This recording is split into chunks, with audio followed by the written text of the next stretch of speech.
right, y'all. So get ready to prepare all the different meat options and food on my first trial run of making a charcuterie board.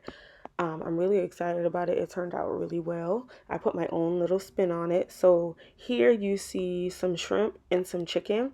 I am seasoning the chicken with like onion powder, garlic powder, lemon pepper, cayenne pepper, the complete seasoning, my normal seasonings for meat in general.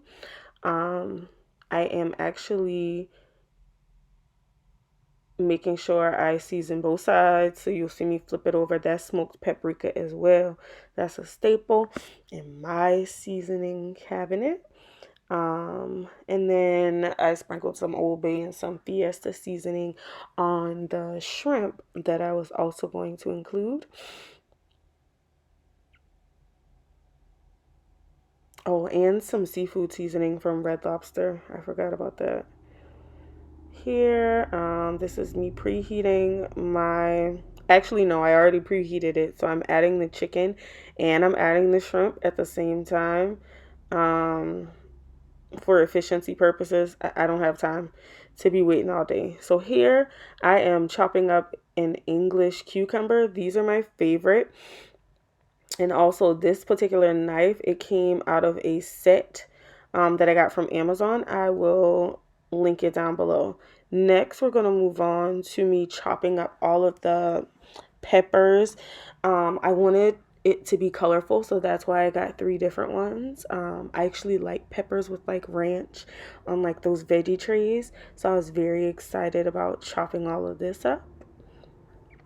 And initially, this started off being something for me and my friend and my husband, but then it ended up just being my husband and I. So it's really a lot of work for 2 people, but whatever. This is chicken sausage. It's like the one that has cheese on the inside, so like Gouda cheese, chicken apple sausage, something like that. I just chopped up 2 of those. And you'll also see me prepare those to be added to the air fryer as well.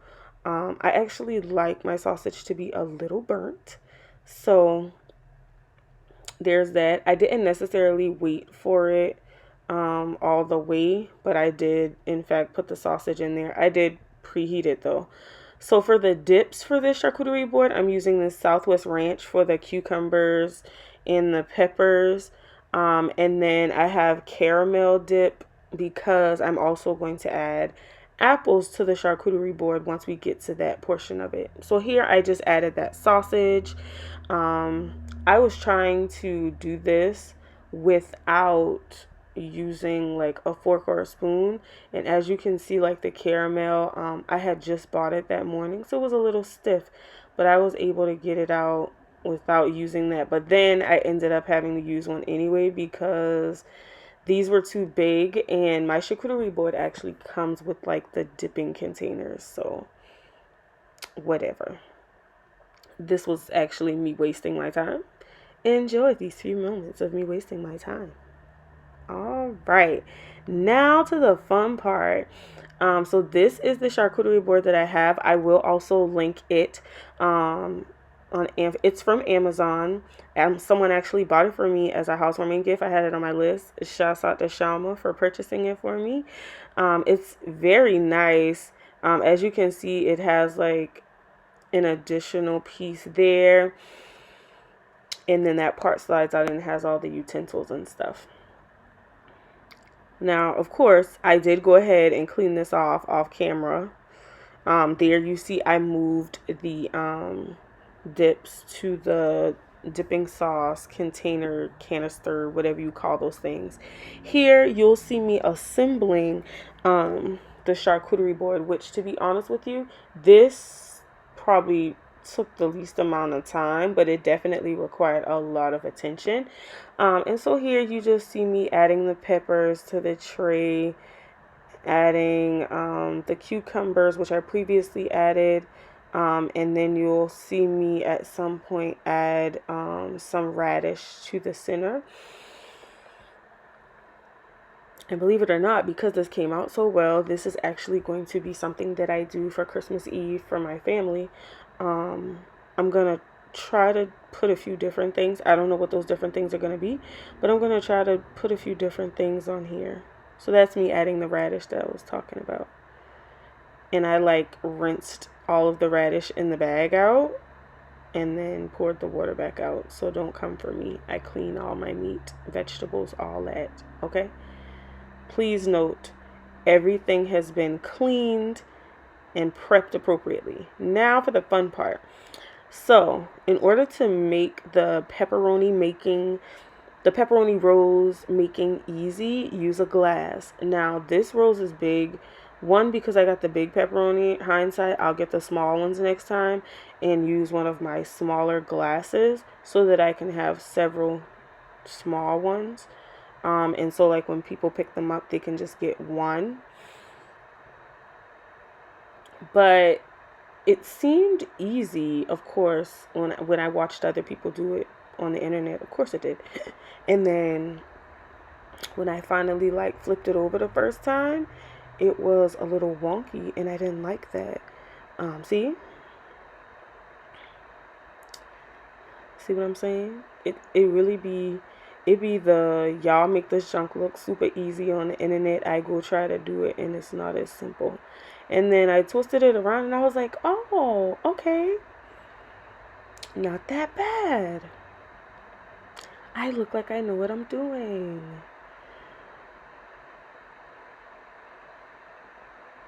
And then you'll see me adding the sausage that I said I liked burnt. So I put that on that corner. And this is like in real time, but sped up a little bit. So there may be pauses where you don't see me. It shouldn't matter really, to be honest.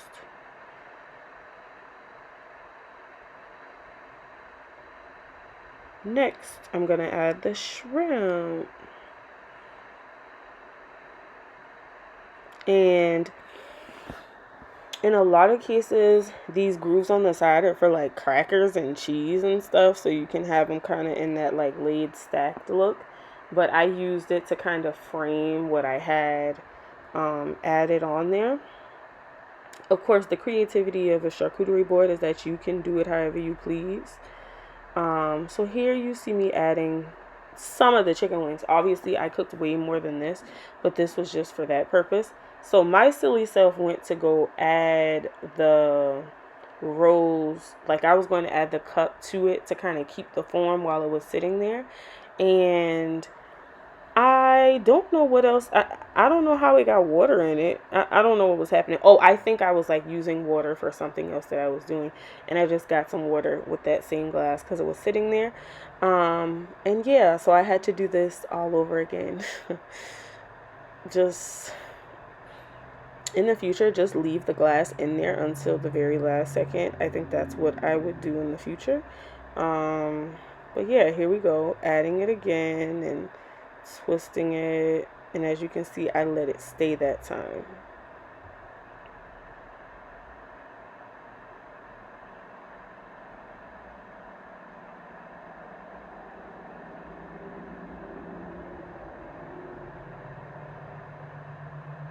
Alright, so here you see me adding the apples around the caramel dip.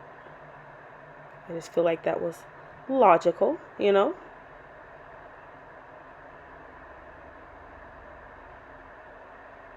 And I use the grooves for that.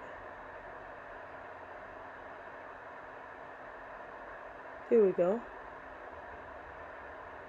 And just cleaning up the area at the same time. I will say this is one of the tedious things about this. And then I was just drying up some of that water that got on there when I went to go try to like add some more form to the rolls.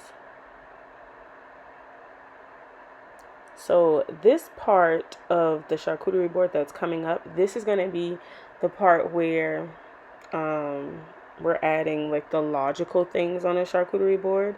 Sandwich meat and cheese and crackers. I mean, I eat like pepper jack cheese, jalapeno, the one that has like jalapenos in it and stuff like that. So this is just me showing you kind of like how I made that folded look with the meat. So I ruffled them together and then fold them like that. Additionally, I used paper clips. I used toothpicks to keep them together, as you can see there. And then I was just able to like sit them somewhere. In the future, one of the things that I would probably do is do it one by one. So instead of, because it was just for my husband and I, it was fine for me to do it that way. But like for more people, I would put each slice of meat on a toothpick, so that way it makes it easier for people to be able to like grab and go in those types of situations where you're having a gathering at your home. And so I did get the sliced cheese squares, and I was just able to kind of like just stack them wherever. And honestly, in a situation like this, I mean, it might have made more sense for me to get a block of cheese and chop it out, but I didn't do that. Additionally, I got these club crackers. I actually prefer the townhouse, whatever they're called. I never called them the right thing. Crackers, the buttery kind, but I got these for the sake of me just doing this. And so the meat before was chicken breast, and this is roast beef. And I'm taking the same approach, adding some roast beef and just like filling in the empty spaces throughout the charcuterie board.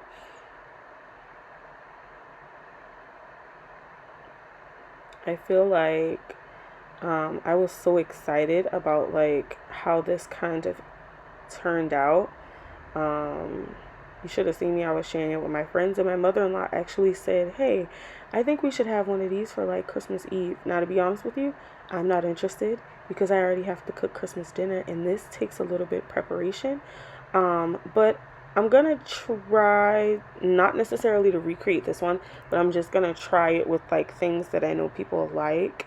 I've even played with the idea of maybe like a seafood charcuterie board or something like that. We normally have seafood on Christmas Eve, so I'll see what we can do.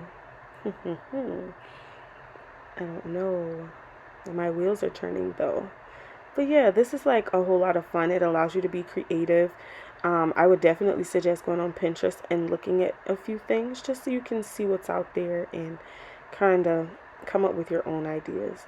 And here I'm just cleaning up the space, getting rid of all the excess containers and trays that the food came in. This is the final result. Y'all can't tell me I'm not an official charcuterie board maker, okay? Do not play with your girl. Actually, book me for all your charcuterie needs. I will come to your home and assemble it. I will potentially assemble it in a box and allow you to like set it up in tray form. Whatever it is, hit me up. Nah, I'm playing, but this was fun.